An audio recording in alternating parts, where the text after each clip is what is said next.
Although I am not trying to diagnose Bible characters, I will still try to take a shot and give you some of my opinions about what some of the Bible characters might have struggled with in terms of these schemas.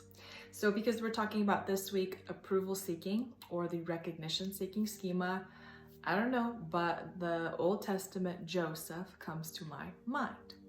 First of all, the kid was pretty special. Obviously, he had a destiny.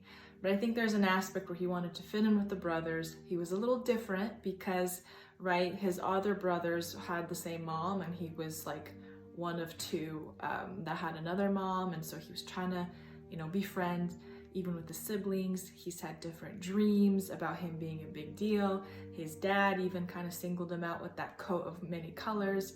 Okay, by birth, he's already different. But the problem is, sometimes he was a little bit of a show-off. Sometimes he wanted to bring extra attention. Hey, look at me, look what I can do.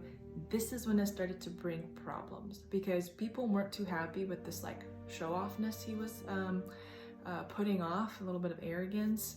And that's the thing, he was special. Obviously, God had big plans, but it wasn't until God isolated him away for many, many years and it humbled him to clean stuff up, where he was no longer trying to prove himself or act like a hot shot or draw attention to him. He came to a point where he's like, whatever you want, Lord. If you want to make it happen, make it happen. And only then, in that level of surrender, when Pharaoh brought him out of that pit and Pharaoh was looking for, a solution in the economy, you can say that. When Joseph was his real self, he didn't add anything extra. That's when he was hired. He showed up as humble.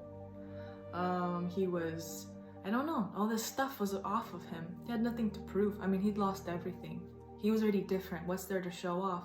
And only then did Pharaoh say, change his clothing, put on his ring of authority. I found my man who is going to bring the healing to the land that was necessary.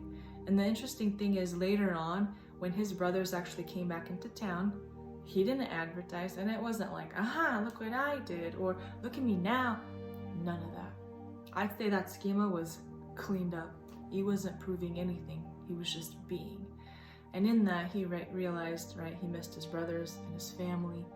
He was able to forgive them. He was able to move on. He didn't hold stuff against them or over them. That's when you know a person is healed. They could be who they are designed to be. That's the thing though. Guys, Joseph was still like top leader. The Bible says second in command to Pharaoh. But he didn't have to jump around and prove in it and do anything and shove it into people's faces or trying to do weird things to feel like he's back in the family. No, he was so healed. Only then could God really do what he needed to do with him all along. What was planned from the beginning was finally happened. And that's how I believe this schema applies to this Bible character, Joseph.